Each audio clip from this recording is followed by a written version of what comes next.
it's nice to be able to have you in and chat with you about these topics. And this morning, we certainly are going to be talking about some things that are still being talked about here in the community, and I think it's important for all of us to address it as well. So welcome to the studio, and thanks for coming in. Thank you, guys. I appreciate it. Absolutely. Just for transparency purposes, the mayor, he is not able to attend this morning. He has an appointment, and so we get a chance to put you on the hot seat, and I promise you it won't be in flames at the end, okay? That's good. Well, that's good. I'm hopeful for that. Janelle, different story. How you doing over there? Good. All right, that's Great. good. It's Chris and Janelle in the morning here on 102.7 WMOM and Hot Country Hits 99.9. Let's start with I saw this on Ludington Cares the other day, and you might have saw this as well. Gal out of Scottville, she says, "Hey, we have an issue with homeless here in the area. There needs to be a shelter, and I think maybe part of or maybe needs to be another shelter because we have shelters here, and I had a chance to talk with somebody that actually he had stopped by the radio station. He stops in here, on occasion here and there. He is a homeless individual here in the Ludington area, and I asked him, well, how many people are staying on average or there right at the homeless shelter? He said about 8 at the men's shelter. Yep. I believe they have a capacity of 20. Is that correct, or between that? It's somewhere. I know it's more than 8. I don't know if it's 20, but it's somewhere in that range. Okay. And that's the Hospitality Inc. shelter that you're referring to. Yep. And we'll get that exact number, but it sounded like it was not at capacity. And so we have the men's shelter there. There's a little bit of a gray area if Cove actually acts as a women's shelter. It has, I think, 23 beds there.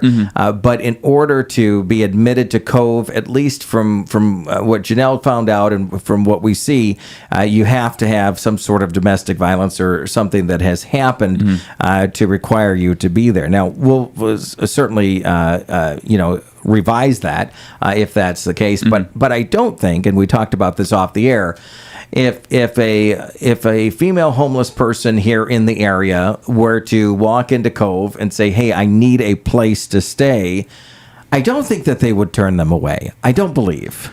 And that'd be a question for Carol Lee over there, the executive director. I know that they have at times are completely full based on the need in the area, because they also get a lot of referrals from the Manistee, Oceana areas as well, those counties, and so they fill a huge need. But you're absolutely right. It's very difficult for anybody to turn away somebody, but it may just be based on the ability to house and to help. So let's talk about what's going on here in Ludington as well. When I moved here, I felt like there was a lot more homeless people here in the area than there is now, at least visually from what you see out there. But then you start seeing some of the social media posts of people that are staying in their car, that are looking for extra blankets or a heater for their trailer or this and that. So what is happening in the Ludington area? What are the conversations that the city is having? And then we'll get into some of the solutions that maybe are currently being talked about or down the road and so on and so forth. So what is the assessment of the city of Ludington homeless? And I say it as as you're the city manager, this is you're looking from this at your perspective. Right. What's happening here? Yeah, we have a population, and Renee Pickard over at Michigan Works, she works the front over there at the Lakeshore Resource Network, is kind of one of the experts on this, because she's the one that will set up meal trains for the homeless camps out in Fountain or in PM Township or in Hamlin Township, those areas. So she would know better kind of those numbers. But the city, we have a small area when it comes to the county overall that we really control. And so what we've got right now is we have a $40,000 allocation that's being set aside for Hospitality Inc. To assist with a capital move. So whether that's to a new building, a larger facility, the purchase of a building, something along those lines. And we have had recent conversations with them as well as with the county and the county land bank about maybe some underutilized properties within the city that could be utilized for maybe not just an emergency shelter, but a program-based shelter where maybe there's a front of a cafe that can help support the shelter itself. Because one of the issues you have is, how do you pay for it? In larger communities, they have community development block grants, which are essentially millions upon millions of dollars that are given directly to them from the federal government. And that's why you see like communities like San Francisco, Grand Rapids, Muskegon Heights, even Flint, that have these homeless shelter programs or homeless programs. It's because they get additional monies from the federal government to do that work. We don't receive any of that. The only monies that we would receive are from our local taxpayers. And so we are very limited in how we can assist. And so the ARPA dollars is one of those areas. And so that's why that's part of that discussion. And so, so bring me back for just a moment. There's potentially 40,000 to get this effort started. Yeah, well, to assist in that effort, because it's my understanding in talking with Tim and Tammy Martin, who kind of ran this for a long time. They brought on Brandy, who is their new executive director. I believe is her first name. If I screwed that up, I apologize. But I believe they have a couple $100,000 in savings to do this as well. They're still in the Salvation Army building. Thankful to them for allowing that. But they are trying to find a bigger space in their own space so they can kind of start programming and doing things they see of value. Do you see that the public? Well, I say it both ways. Do you see that the public understands that this shelter is here? Is there enough awareness of this? And the second is, do you think the homeless understands that this, and somebody could be defined as homeless as, not having a physical property, a car, a trailer, anything like that. But even if somebody is in that situation where they're having to live in their vehicle or their trailer, this shelter is available for them. So I guess the question is, do they understand that? Do they know it? Is there enough awareness about it? Obviously, there's a number of people, because if you look at the post on Ludington Cares, there's like almost 200 people that responded to that, and so you want people to understand that these resources are here, but is there enough awareness about it that they do understand that that's here, and is the resource big enough? Yeah, the resource isn't nearly big enough, obviously. Whether even if you include all of the shelters or quote unquote shelters that we have, it's just not big enough. I believe in he may correct me later if I'm wrong, but I believe in even someone like Jason Miney, who has Mason County Recovery Center, has some beds in there that he helps assist some of his folks that are in the program with. Dr. Michelle Custer does the same thing, and so I think there are additional beds. But, the reality is last time I knew, we were at like somewhere around 98 persons that were homeless. And that was a couple of years ago. Most of these people aren't living on the street, theoretically, where they're out in camp somewhere. They might be doubled up or tripled up into an apartment that isn't big enough for all the families that are in there. They might be in a trailer that isn't built for winter. It's everywhere, and so yeah, you're right. The resources aren't there, and the size isn't there to accommodate all of it. And the question is how do you do that? How do you do it effectively and efficiently to where you can service these folks and help them get back to a place where they have a stable housing arrangement, and then they can go out and find a job or get the services they need, because it's almost like a three-legged stool. You need to have some place to live and some place that you feel safe at. If you need services, you need those as well, and then you also need some way that you can begin making a living again. And so I guess that goes back to another point is, and this isn't a dig at the people that are putting themselves in those positions to help the homeless, but when we continue to have this conversation over and over again, and nothing is, or not as much is being done, the cycle continues. So how do we finally make that step forward? What's it going to take? And truly, that question needs to be asked: what is it going to take? Yeah, there are examples from all over the country. the American system is just different than the European models and those other places where our taxing systems are different. Here, the places where I think you've seen success are places like Denver, Colorado, where they have programs and kind of pilot programs based on kind of this three-legged stool approach. But it takes a lot of resources into it because housing is not cheap to build. It's not cheap to maintain. Services and programs. I mean, you're hiring staff members to help people, whether it's substance abuse, whether it's PTSD and mental and social and emotional distress issues that they're dealing with, or whether it's somebody who's just down on their luck because of medical debt. There's all number of reasons, and so it's a very complicated process. And I think trying to find the model that has worked the best, maybe not perfectly, and try to see if we have the ability to do that is an option that I think a lot of folks here locally, whether that's the Lakeshore Food Club, whether it's Pennies from Heaven, whether it's the Lakeshore Resource Network with United Way leading the charge, they're all trying to look at this from a holistic standpoint. Have you ever has the city ever considered using old buildings as a homeless shelter? So we don't typically hold on to properties because they just end up, if we don't have any use for them, we try to get rid of them because there's no value for us. We do have 2 pilot arrangements coming up, which are payment in lieu of taxes for low-income housing. Those are on the agenda for tonight for consideration to be put forth for funding. But those are, that's, I think, 100 or 65 units of low-income housing that we're looking to have built. But those aren't being developed by the city.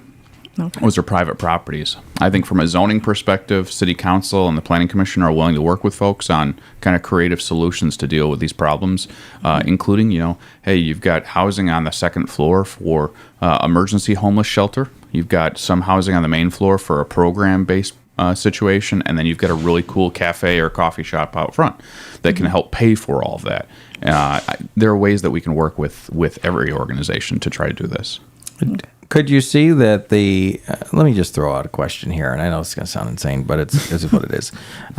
Is there a building in the Ludington? Okay, so scenario. This group, if it takes off, and again, sometimes there's pie in the sky ideas here, but let's say that this group takes off and they say, hey, we want people from different industries and different backgrounds and so on and so forth coming together to make this happen. Mm-hmm. This isn't the first time that this has been attempted. Okay, we understand that. But if they approach the city of Ludington and say, hey, is there a building that we can purchase or be donated, I say that word, to a group like this, is there an actual building that is available in the city of Ludington? There are buildings available. They're just all in private hands. And so that's part of the issue is, you've got current property owners that see a certain value on their property and they want to get that value. There are other factors that come in mind. Obviously, a mission-based situation like we're talking about here could incentivize somebody to donate it or to sell it at a significantly lower rate. But that would be based on that individual property owner. The city does not own any buildings that are not already under contract with somebody else or that we utilize. Mm-hmm. Yeah. Okay. So it's going to be a tough road. Mm-hmm. Is that fair to say? Yeah, oh, yes. I mean, whether you're talking about... Not sure what that was. Me either. Probably whether you're talking about homelessness or any number of other issues, these are complicated. They're complex issues. They aren't complicated. They're just complex. Mm-hmm. Complicated in the sense that we create a bunch of different policies, regulations, and rules to try to help them that don't end up helping them. These are really just complex situations that take a lot of different people to try to help out together. All right. If you're just joining us, we're talking with Mitch Foster. I think that was our door. Was that our security door? I don't think so. I don't know. But anyway, we have Mitch Foster here, and we're talking about some topics that we just want to address here this morning. Let's just wrapping up the homeless side of things. Where in the city of Ludington, if somebody were homeless, that they wanted to get a job or get help with their resume or learning to use a computer, mm-hmm. or any of those skills that are required to take that next step to try to get off of out of the homeless side of life, or get just a little bit of an edge up. What is available here? Where do we start with them? The Lakeshore Resource Network. That is stop one for folks that are that whether they're homeless, whether they're underhoused, whether they're some other situation, or even if they're looking to help. That's a great place because they can make the connections.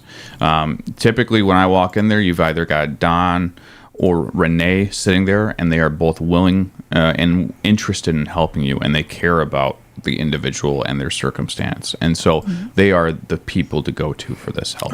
Okay, but I ask another question. The times that I've been in there, which hasn't been many, just stopping by there and such, I don't get the impression that there is the individuals that are homeless in this community sitting in those chairs. I get the impression that it is people that maybe have a home, maybe are able to get a job, but maybe needs a little help, and so on and so forth. So where are we at in getting the homeless into that building? Because it's a walk, a little bit of a walk, not a long walk, but a walk. But how do they connect? Are they out there? I do not see in Ludington, and I'm not trying to for a dig here, but if you go into other cities, I see people proactively going out of the doors of buildings, interacting with the homeless that are sitting at, let's say, Waterfront Park, or in front of the library and such. I do not see that here. Is that happening? I can't speak to that exactly. I'll tell you that Eric Smith and his staff at the library are extremely helpful for the homeless men in particular that go in there. They give them a safe space where they feel like they can, be themselves. But also, if they are in need of assistance, especially on the computers or trying to apply for jobs, they are more than willing and able to help. But I do know that Don Palmer over at Michigan Works, they set up outside events to try to get out into the community and help folks and meet them where they are. And I know whether it's True North, whether it is the United Way, whether it is Renee who's going to these places, they're all trying to meet them where they are.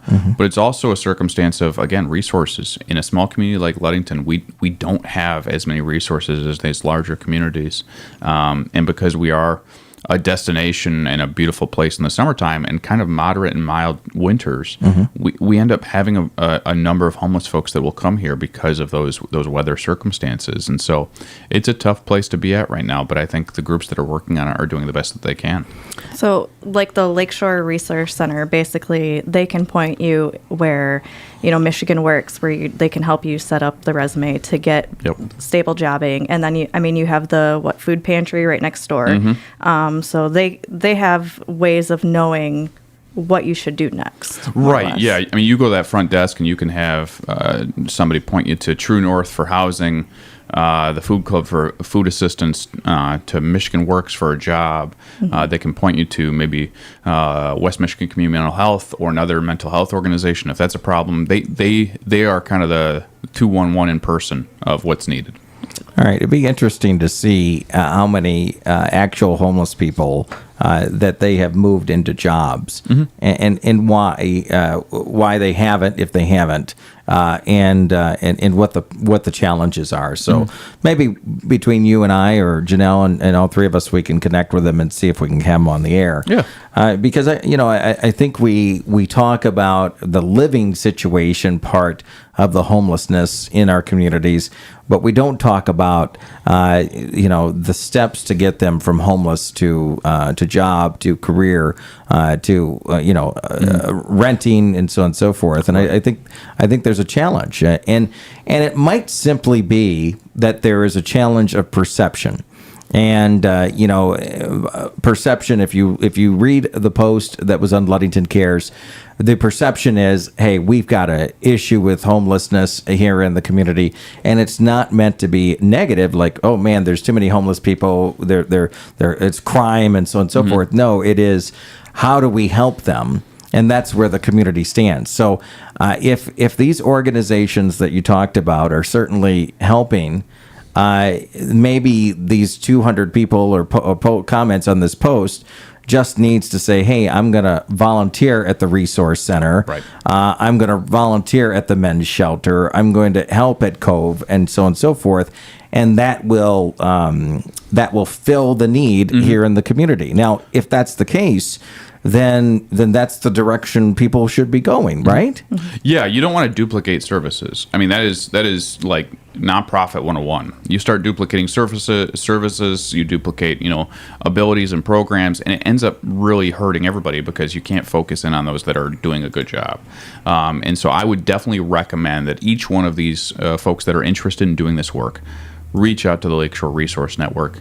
Tell them what you're interested in assisting with. Reach out to Hospitality Inc. I spoke with them a couple weeks ago. They're looking for, I believe, still meal-trained folks or meal makers, as well as some overnight gentlemen sitters that stay there. I believe it's from 10 p.m. until 7 a.m. to sit with those gentlemen or to stay there overnight to make sure everything's safe. So there are opportunities out there and available for folks to get involved and to help. So we shouldn't be reinventing the wheel if the wheel is still there. It just needs some spokes. Exactly. Fair? Okay. Yeah, I think that's a fair statement. All right, let's continue this conversation as we go along. And I know there's the one gentleman that stops by the radio station. I might ask him to come on the air if he's comfortable and talk about homelessness from his perspective, because one of the things that has come up and to talk about this is there an effort, and I don't mean to put you on the spot here, but is there an effort to shoo the homeless away from certain areas of this community or other communities here close by? Because I've heard that multiple times over the past few years, is that, tent communities and such, that there's hey, you guys can't be here, got to move on. What is going on there? Yeah, I can, at least from the city's standpoint, typically in the summertime, one of the concerning parts is Waterfront Park and Legacy Plaza. Those are the two. Legacy Plaza all year round, just because it is our only public restroom open year round. And so I don't think anybody in general, there is a problem with allowing any person, homeless, housed or unhoused, to utilize those facilities. I think the concern ends up that we get, you may get a phone call where, depending upon the sun, the wind, all those sorts of things, there might be a bench full of unhoused gentlemen sitting right outside the women's restroom at Waterfront Park. That's where the uncomfortableness gets.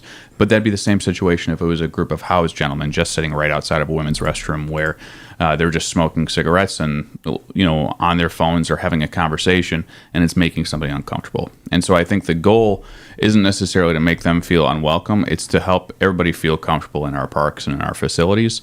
Legacy Plaza ends up being a damage issue. And whether those are housed or unhoused people, the unfortunate circumstance is if we get a bunch of damage in there, it's going to be closed, and then that affects everybody, not just those folks that are unhoused. So can I ask, has there been actual damage and disturbances from homeless in the area, is the first part of the question. And the second part is, has that been addressed with them? And I know these are simple questions, but has those actions been done? Yes. So I'll use an example of Waterfront Park. We had a circumstance where I had a phone call into the police department about gentlemen making them feel uncomfortable. Police chief just went down and just said, "Hey guys, can we just move your bench and move it around the corner or move it out a little bit?" And they said, "Yeah, fine, not a big deal." It's those sorts of conversations that'll deal and alleviate kind of those really unfortunate encounters that people, they get the headlines, and we want to avoid that and make sure that everybody feels comfortable and welcome. And just because we have to move your bench a little bit, or because there's somebody sitting here that you may not feel comfortable with, doesn't mean that we should kick them out of a park. It's a public park. They're there for a reason. We want people of all ages, colors, skins, creeds, housing status to be able to feel comfortable in them. And so if that means just, hey, move a bench a little bit, or hey, recognize that they have the right to be here, that's important. All right. Do you see that the city of Ludington, compared to other areas around here, is getting to a threshold of this is going to get out of control? Obviously, it's hard to even put a measurement on that, but is it getting to the point where just having sort of conversations and reaching out to people to volunteer and trying to, give donations of food and some finances and stuff like that? Are we getting to a point where it's going to become the top item on the council and the city's agenda? I don't think homelessness or the unhoused as a topic is going to be the top for the city of Ludington. We just don't have enough land area to where that sort of an activity or situation is happening so regularly. And I think the frustrating point for me, frankly, Chris and Janelle, is that, whether it's on Facebook, and I get it, Ludington is the biggest city by population. It ends up being the name for a lot of these situations. But the frustrating part is, it gets laid at the city's feet for a lot of this, that it's our fault and that we should be doing something about it, when a lot of these camps and locations are located outside the city. Mm-hmm. Mm-hmm. We talk about like Walmart and Walmart, and behind shop or Family Fair, out in Fountain, out towards Custer, up in Free Soil, Hamlin Township, PM. These are all outside the city. These are all outside of our control and outside of our ability to impact. And so while the city of Ludington, city council, and staff are willing to assist and do anything we can to help in any way, there isn't much we can do when it's folks that are that far out. And that's where our nonprofits are really the big key to help. Okay, and not to call out your counterparts, but are they having these conversations? Are they, and maybe you don't know, but maybe you're having these conversations with them. But if things don't happen, these are people's lives out there. I can't even imagine what happens in the winter. It's cold out there. And to give you a perfect example, and sorry about my frustration, but it was about, I think, 2 or 3 weeks ago, I was taking trash out to the dumpster in the morning here, and literally went past, and there was a guy sleeping in the corner on, just past the side entrance of our building, and huddled in the corner. I can't imagine that. Yeah. And I know we talk about it, but we've got to do something about it. So I go back to my original part of this question: is are you having conversations with your counterparts in the villages and townships, and are they addressing it at all? I can tell you we're at least having conversations with Mason County about ways that we can work together on some of these issues.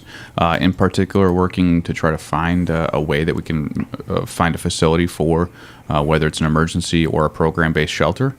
And so that those conversations are happening, but I have not had those conversations with Scottville necessarily, or with some of the other jurisdictions quite yet.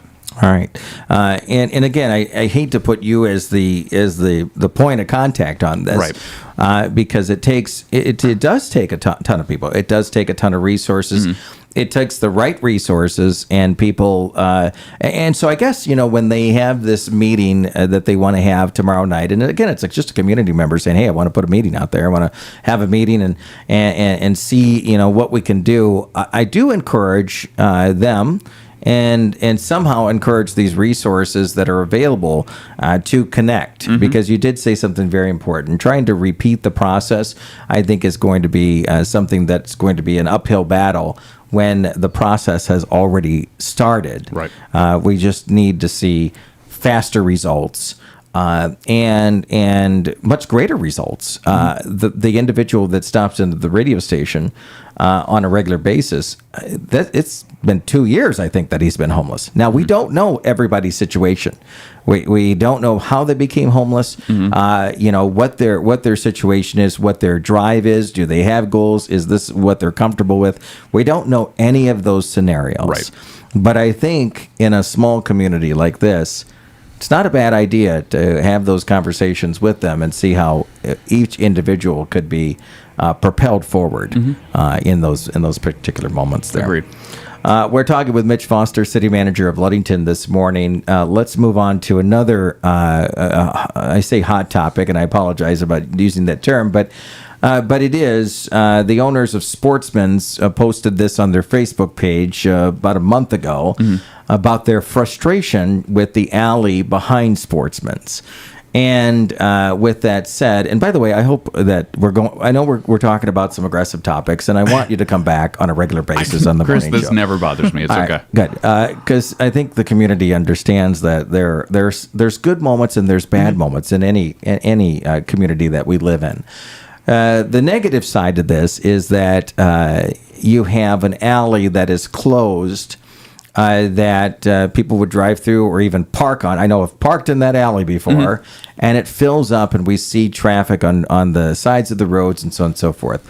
I don't think the option is, hey, there's plenty of parking out there, because I can guarantee you that is not the option here in the city. When people, on a Thursday night, if we go to Timbers, South James Street, and we do trivia, up and down South James is completely packed. I mean, it's on a Thursday night, out of tourist season. Okay, so I can't even imagine during tourist season what we have for people that are frustrated with finding a parking spot. So with that said, you have an alley that's closed. Sportsman's, the owners posted on their Facebook page that they're frustrated with their beer distributors having to park on Ludington Avenue to bring their beer in. The bands have to park on Ludington Avenue to unload their equipment. Somehow there's an issue with handicap parking, but I haven't really looked into that part of it. But that whole alley is closed. Now you have Andy's at the end, their construction, so that's blocking some of that area. Yep. This isn't a blame game. No. It's a matter of why this happened, and is it truly the solution to this particular area? Because they're frustrated, obviously. Now, in all transparency, again, they voted in the beginning to agree to close that alley down. Now they're changing their minds because of what it has contributed to. So somehow address what's going on there. Yeah, sure. So we had probably about 2 years ago now, or longer, the DDA had been talking about an alley closure, essentially creating another pedestrian public space that could be utilized for outdoor dining, outdoor activities, those sorts of things. This was a dream of two of the property owners on that block to have this accomplished. And so who was the property owners? That's Ryan Reed and Dave Johnson. Okay. So they own 2 buildings, or 2.5 buildings in downtown there, and they were hoping to have this turn into this really awesome pedestrian space. And so over the years, they had great designs, those sorts of things laid out for that. About a year and a half ago, 2 years ago, we had everybody agree to close it for kind of a trial basis, see what would happen. So that happened. We closed down a section of that alley, put out some picnic tables and those sorts of things. No issues. Then you fast forward a little bit to probably about 6 months ago now, maybe less. We had opened that alley back up. But the DDA and the businesses wanted to try to shut it down again because we didn't do a big grant.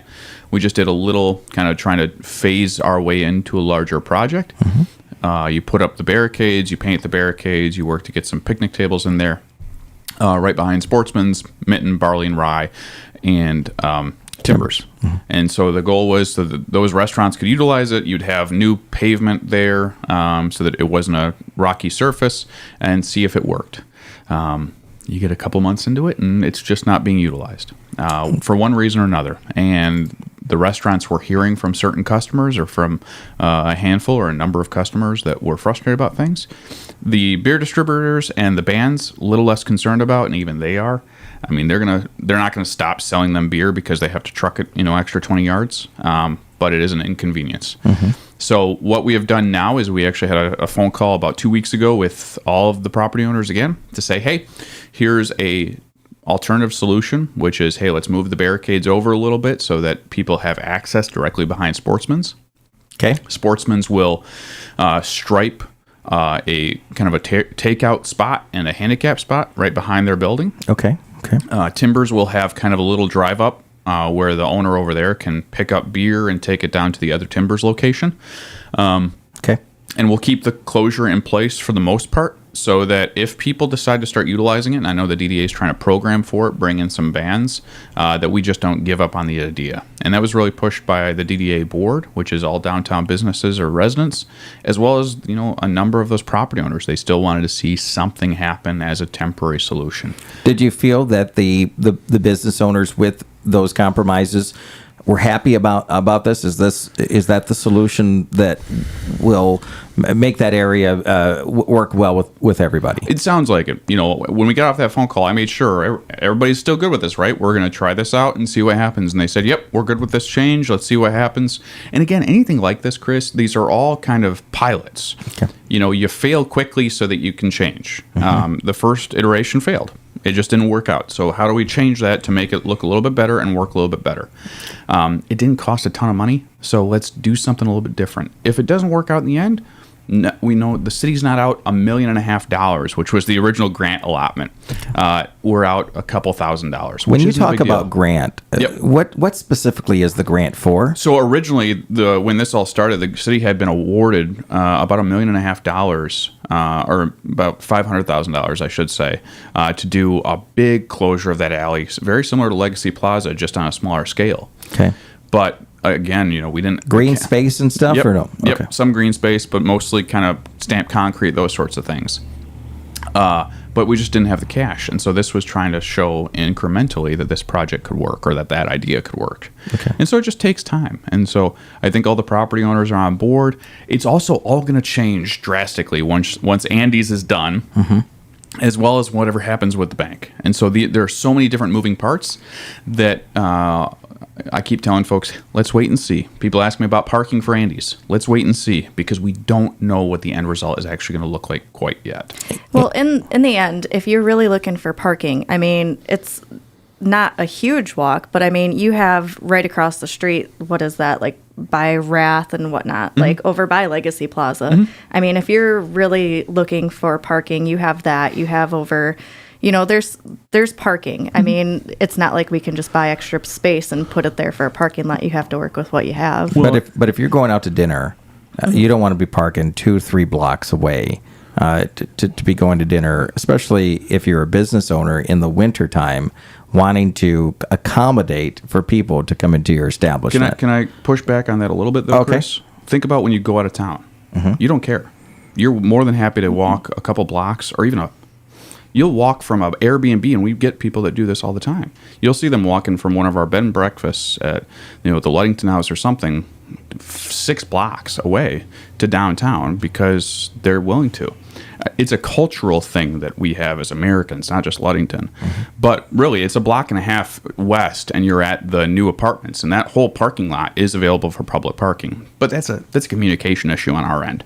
The bigger thing from my standpoint, and you touched on this a little bit earlier, is that alley was A, in horrible shape, mm-hmm. and B, it was used as a throughway. And that's not what alleys should be used as. They should really be used as a drop-off spot or as a pedestrian walkthrough for the parking behind it.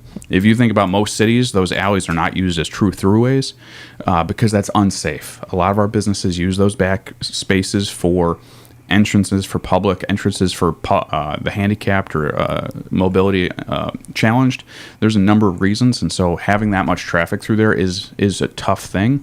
How can we make it better? And this was one of those ways. Well, and this is a kind of an example. Adam Lamb commented just a moment ago, says keep the alley closed.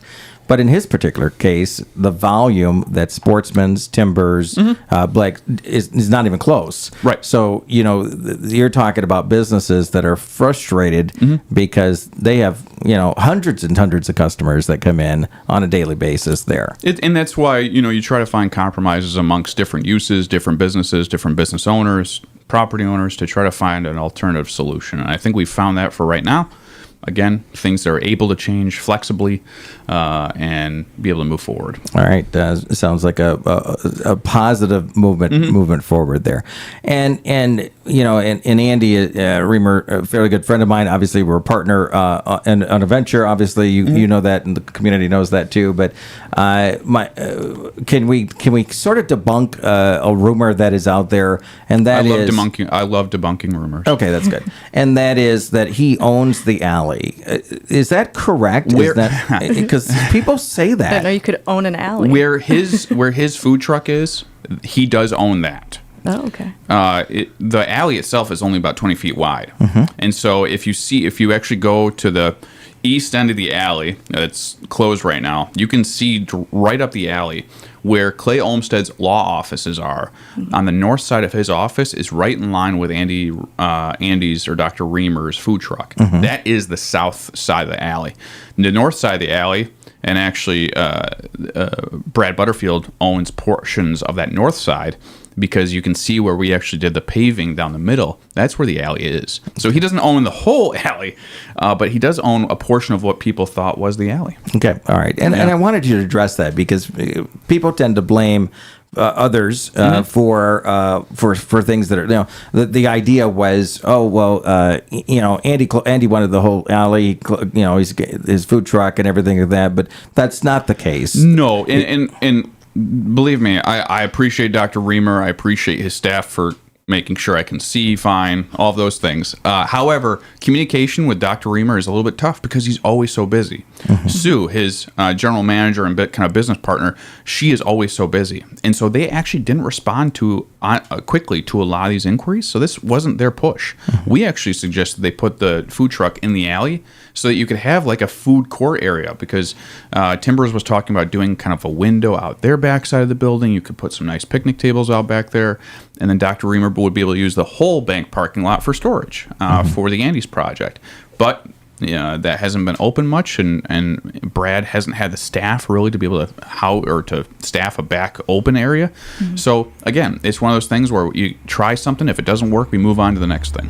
Okay, but that leads me to my last question on this topic. All right, is could that conversation with Doc Reamer be, hey, because nothing's in that bank parking lot right now, right?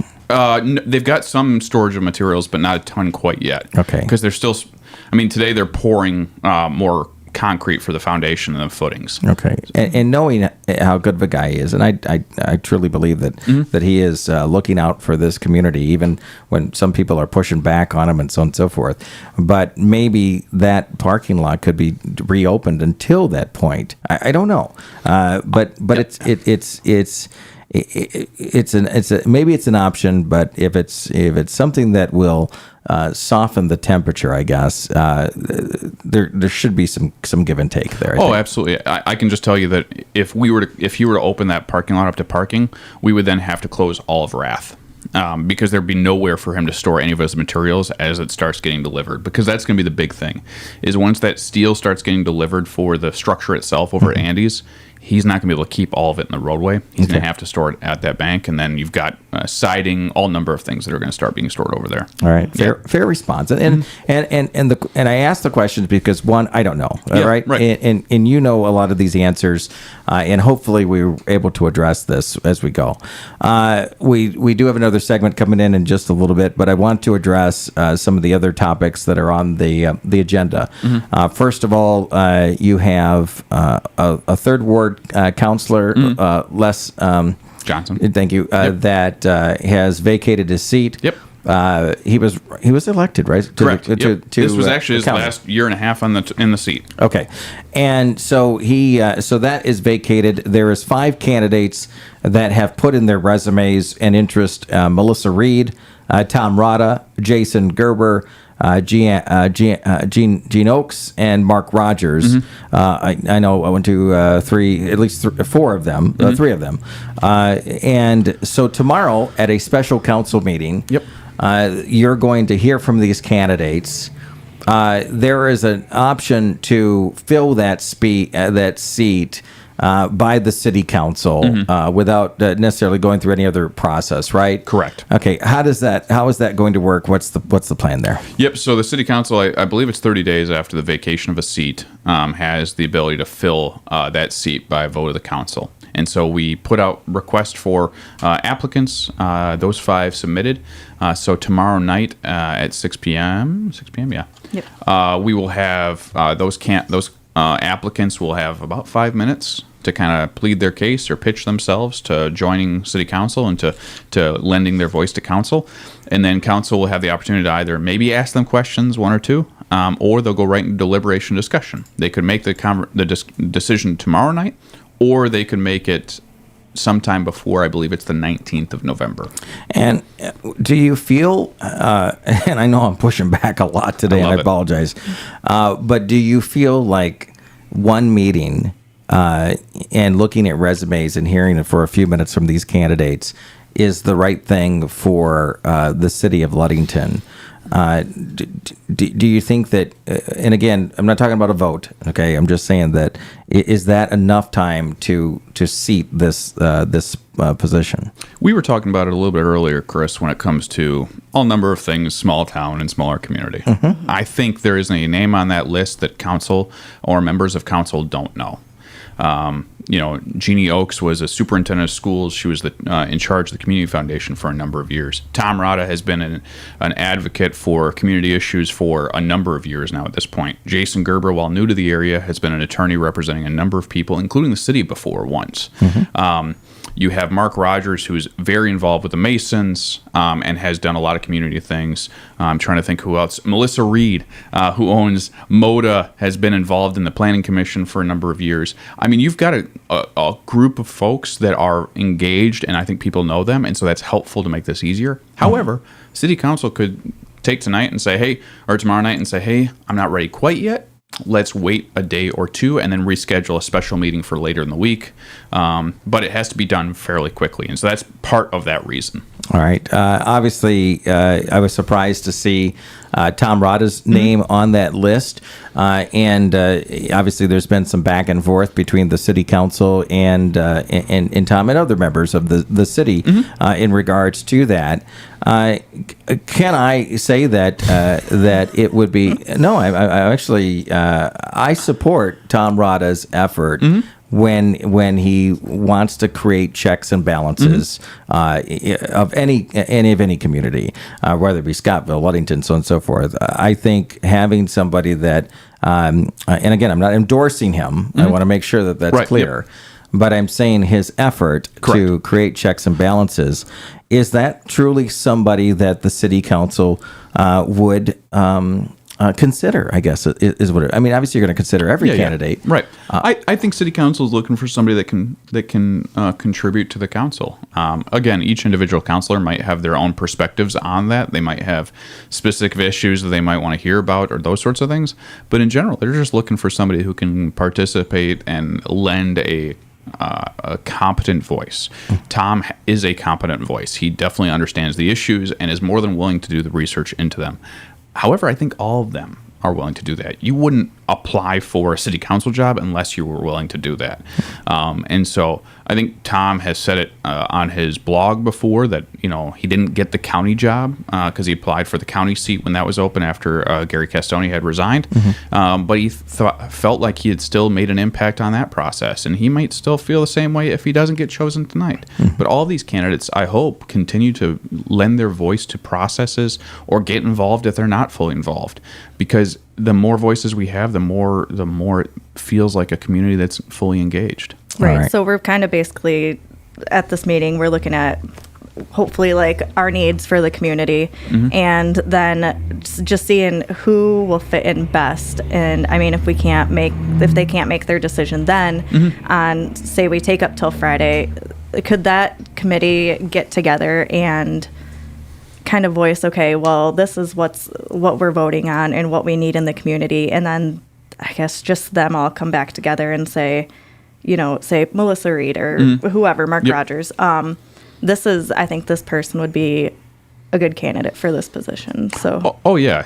I mean, they might leave tonight's meeting and say that or tomorrow night's meeting. I keep saying that tomorrow night's meeting and say, hey, I need a couple days, and then the council could schedule a special meeting for Friday to get this accomplished if that happens. But they would do that at the meeting tomorrow night if they didn't feel comfortable enough. Okay. Yep. All right. Mitch, I know we put you on the hot seat. I know it's just a couple of the topics on tap. There's a liquor license evaluation for the inn. What's the inn? Summer's Inn. Thank you. Down there near Madison, right? Franklin, yes. And so expansion of that liquor license. Yep. There's some appointees that you're to committees that's on the agenda tonight. It's at 6 p.m. Yep. Okay, City Council. And again, I know that some of these times they're tough subjects to talk about, but if we aren't able to get this information out to the community and have the community talking about it, right. We might never get that support that those organizations do need. And so I'm hoping that in the conversation that we had today, that maybe there's one or two people that are going to be like, hey, yeah, I can help. And maybe they'll knock on the door at the Resource Network and say, hey, how do we connect with the homeless more? Can I help do that? Exactly. And maybe that's something that will happen. Mitch, I know we didn't get to everything today, but we appreciate you addressing these, and hopefully it wasn't too difficult. I know it's a lot on your shoulders being the city manager. Never is, Chris. I enjoy coming in here. Janelle, it's great to see you in here as well.